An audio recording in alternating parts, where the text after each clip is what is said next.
Assalamualaikum warahmatullahi wabarakatuh. My name is Radawaira binti Abdul Hamid and my matric number is 264473.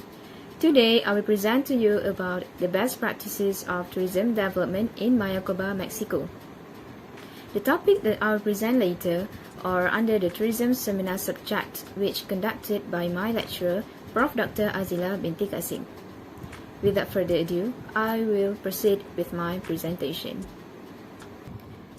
The high-level coastal tourism development of Mayakoba has achieved a demonstrable increase in biodiversity through the preservation and strengthening the terrestrial ecosystems and the creation of aquatic habitats. The Mayakoba Tourism Development Initiative is situated in Riviera Maya, which is in the northern reaches of the Mexican state of Quintana Roo. It encompasses a 249 hectares complex located on a karstic coast with a humid tropical climate. The local environmental systems known as Punta Bete and Punta Maroma form strips parallel to the sea, consisting of beaches, coastal dunes, mangrove forests, and medium forests. Tourism has a high environmental impact on such dune and mangrove ecosystems, especially mass tourism with a high density of rooms. Recognizing the need for a very different model of tourism development in Mayakoba, the Spanish company Obras con Huarte Line (OHL) designed and implemented an innovative low-density model. Engineers, architects, experts, consultants, and scientists from research centers, both local and international, undertook specialized studies and participated in technical planning. This is the best practices that had been applied in Mayakoba project as it involved the destination strength, which to address the conservation goals and economic opportunities for the locals. Mayakoba's main location lies behind the mangrove forest and involves minimum use of rear dunes watershed. It seeks to have the lowest possible impact on the local ecosystems. The complex forms an environmental matrix marked by the use of existing terrestrial ecosystems and the creation of a 25 hectares aquatic ecosystem of canals which functions as a natural estuary. Designed through rigorous study based on scientific foundations, the area's tourism infrastructure consists of 4 world-class hotels and professional golf courses. Mayakoba's natural and anthropic elements are integrated within a framework of lasting natural luxury. Its operation has enabled the maintenance of pre-existing flora and fauna, as well as the creation of aquatic and coastal habitats that did not previously exist. This has sparked an increase in fauna, particularly birds, fish, and amphibians, forming an important new wildlife sanctuary. Next, I will explain to you about the contribution of the Mayakoba tourism development. The first one is based on the sustainable economic growth.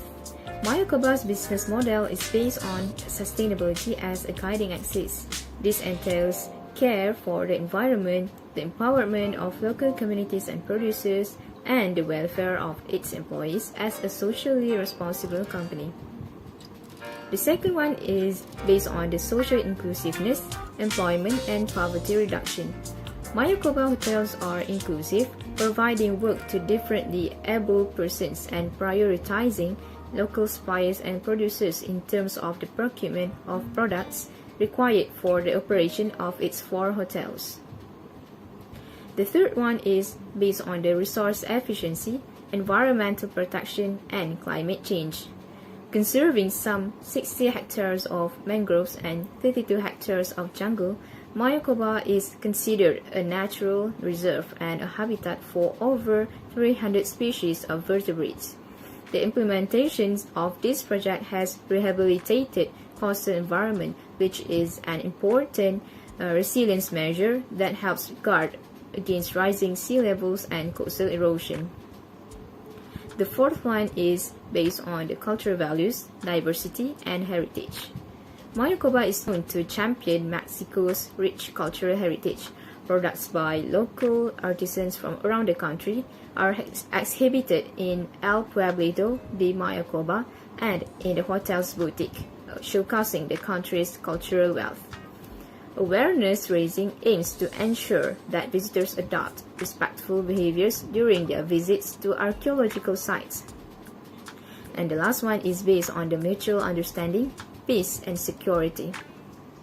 The outcomes of the Mayakoba project affirm that harmonious coexistence between visitors and locals is best achieved in a peaceful, secure environment. Such an environment, in turn, has been achieved by prioritizing the conservation of existing ecosystems, creating a new aquatic ecosystem, reducing the density of rooms available in the area, and the last one is ensuring the well-being of Mayakoba's human resources. Next, the results achieved from the Mayakoba project. The Mayakoba project has had a positive impact on the immediate environment and has been recognized as a socially responsible company that cares about its employees and vulnerable local groups. It has achieved notable successes in terms of protecting the environment, diversifying and safeguarding natural, terrestrial, and aquatic ecosystems, offering wildlife a vital sanctuary, providing opportunities for income generation to local producers, offering employment opportunities, and championing local cultural heritage. Alright, let us continue with the lessons that can we learn from the Mayakoba tourism development. Alright, the shift from a mass tourism approach to a model of low-density tourism underscored by ecosystems conservation has involved challenges. Only 10% of Mayakoba's hotel inventory is on the first line of seashore. Clients accustomed to mass tourism centered on seafronts sometimes find this off-putting. It also proved challenging to convince the hotel chains to invest in a sustainable low-density model. The solution involves finding luxury hotel chains that cater to clients who want sustainable travel experience. As Mayakoba is a globally recognized point of reference for sustainable tourism development, it has greatly improved the positioning of Riviera Maya. The area has shed the stigma of being an all-inclusive mass tourism destination, moving on to become a diverse destination that protects its natural environment and cultural heritage. Over the past 4 years, Mayakoba's efforts in sustainable are made public through its website, which highlights the key results in the management of fauna, vegetation, monitoring, social projects, and dissemination. This is important for raising awareness of sustainability's importance and promoting Mayakoba's image as a bastion of sustainable tourism development. Alright, the last part of the presentation is what Malaysia can learn from the tourism development in Mayakoba. As we all know, the living corals of Malaysian seas, the unique parasitic Pleurophysia, endemic animal species such as the orangutan and proboscis monkey all draw the tourists to Malaysia's jungle and seas. Tourism is the second highest contributor of foreign currency every year, which is ecotourism is one of the fastest growing subsectors within the tourism. The most optimistic projections show global growth in ecotourism at 30%. Malaysia, with its outstanding biodiversity and scenic natural environment, has been successfully promoted as an ecotourism and nature-oriented tourism destination. For example, recreational diving is high value of tourism that attracts tourists from all over the world. This type of tourist depends on the diversity of coral reefs and quality of environment. Other than that, the Semai, an indigenous community in Perak, is working with the Malaysian Nature Society (MNS) to develop an ecotourism project that will help monitor and conserve the Rafflesia flower and the Raja Brooks birdwing butterfly in the area.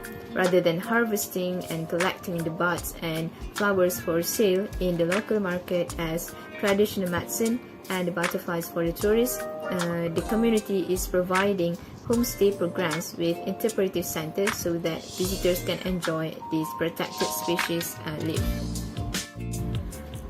This is the end of my presentation. That is all from me, and thank you for listening. Assalamualaikum warahmatullahi wabarakatuh.